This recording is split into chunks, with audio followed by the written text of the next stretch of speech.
Welcome to Super Training. My name is Chris, and in this video, we're going to talk about SAP, including what it is, what it does, and some career opportunities that are available in the SAP ecosystem. I'm going to keep this video very basic, so we're not going to be getting into technical jargon or anything like that. If you're totally new to SAP, you should have no problem with this video. Now, when talking about SAP, it's really important to start off by understanding what is ERP software. ERP stands for Enterprise Resource Planning, which is probably the least descriptive acronym ever. It basically means it's a type of software, it's a category of software that can handle all different aspects of a business all in one. So instead of what you would usually have where, let's say you wanted to handle the accounting in your business, you might get software like QuickBooks. Or if you want to handle customer relationship management, you might have Salesforce. For projects, you could use Monday.com. These are all software that have a particular specialty that they get used for. But instead of having 10 different pieces of software that all handle some aspect of your business, a lot of companies choose to have one software that covers everything. So all of your information is in one place. So that's what an ERP is. And by no means is SAP the only ERP software. There's many different competing products. For example, Oracle has a particular product called NetSuite. I've made many videos and courses on NetSuite, and that product is particularly targeted for small to mid-sized companies. Microsoft also has a very popular ERP product called Dynamics 365, and then SAP, which is a company, has products and particularly makes products that are oriented for the most part with large companies, also known as enterprise-sized companies. So that's where SAP comes into the picture. And let's now take a look at what the word SAP even means. So SAP is actually a German acronym, and to translate it into English, it stands for Systems, Applications, and Products in Data Processing. So to give a little bit of a background on SAP as a company, SAP was founded in Germany in 1972, right at the beginning of the computer and software age, and it really just grew exponentially over the decades, to the point where right now, SAP employs over 100,000 employees, and Forbes magazine listed SAP as the 5th largest software company in the world, bigger than Adobe, Intuit, and by some metrics, even IBM. Now, earlier on, I said that SAP is particularly targeted towards large companies. But to prove that point, if you look at the Fortune 500 list, which is the 500 biggest companies in the United States, roughly 85% of them use and rely on SAP for their ERP software. So that should give you a concept of SAP as a company. Now let's take a look at some of the SAP products. Unlike some other companies, such as Oracle's NetSuite, where really it's just one product that's been updated and improved over the years, SAP has had dozens of different products over the decades. And we're not going to be diving into every single product, but there's a few I think are important to highlight. First off, in 2004, SAP came out with ECC, which stands for ERP Central Component.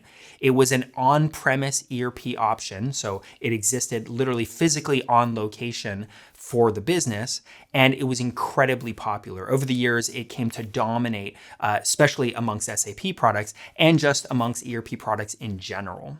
A few years later, in 2007, they came out with Business by Design, which was more intended for small to mid-sized companies. But what was unique about that was that Business by Design was the first SAP product that was exclusively on the cloud. So that was kind of their first foray into having solely cloud-based ERP software. Fast forward to 2015, and SAP comes out with one of their most consequential products and one that is still the flagship product as of today, and that is S/4HANA. That is literally the name of the product. And just to break down what that means for a second, S stands for simple. The 4 is in relation to, if you look at the full timeline of SAP products, they've come out over the years with almost like generations of products. So there was their R1, which was first generation. Then many years later, they had R2, then R3. And this is like the fourth generation of their ERP software. So it's S4, and then HANA is the name that they have for their database that they released in 2010. Prior to that, they were reliant on other companies' databases like Oracle, and after years of development, they finally came out with the HANA database, which, without getting into the technicalities of it, it is a very powerful database. It's incredibly fast. So they finally had their own proprietary database that they could use for all their products moving forward. So just to recap on the full product, S4HANA stands for Simple Fourth Generation Using the HANA Database. And that product, S4HANA, is either on-premise or it can be used in the cloud. You have both as an option. And as I mentioned earlier, while in the past SAP has come out with new products very frequently, at this point, they've made it very clear that S4HANA is going to be their flagship product for the next probably 20 years. So they have this and they're just going to be making improvements and additions to S4HANA. Now, the last thing I want to mention in relation to S4HANA is about the user interface. When looking at older products from SAP, let's take ECC for example, it had a very old school user interface. It was clunky, it looked like it was straight out of the 90s, and it was hard for users to grapple with.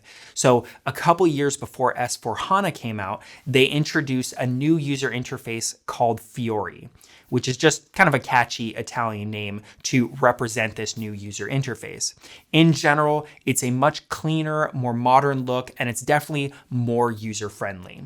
So if you're using S4HANA, you will be interacting with the Fiori user interface. So hopefully that gives you a concept of the ERP space, SAP as a company, as well as some of its key products. But if you're watching this video, I doubt you're interested in buying SAP yourself. It runs in the hundreds of thousands, if not millions of dollars to implement. So more than likely, you're watching this from a standpoint of career options for yourself. So let's talk briefly about what are the career options in the SAP ecosystem. And to keep things really simple, I consider that there's really three major categories of career options.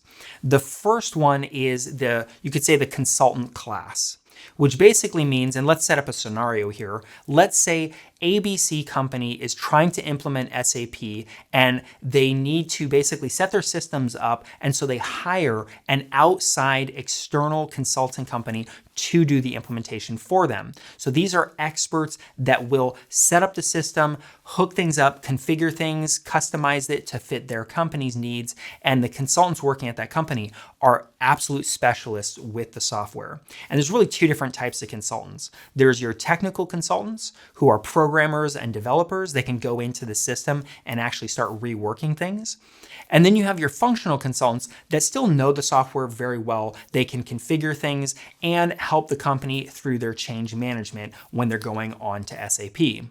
So that is the consultant grouping. Then the second group is what I would consider like your IT managers. These are your administrators, your specialists that work, in this case, for ABC company, making sure that the system is maintained. So it's already been implemented and they know how the system works. They keep things running smoothly. If there's problems or if there's users that don't know how to handle something, they can go to these IT managers. So they usually have an intermediate level of understanding of the system. Oftentimes they're developers or at least have a little bit of developer knowledge, but not necessarily. And then the third grouping of people, which by far is the biggest, you could consider like the user base. So for ABC company, or really for any company, you're going to have a number of different roles that in some way interact with the SAP system. Predominantly, these tend to be accounting or finance types, so controllers, accounts receivable, clerks, things like that. But there's also a host of other roles. You can have inventory and warehouse managers, you can have purchasers, project managers, HR personnel. All of these roles will interact with the software in some way for the purpose of their jobs.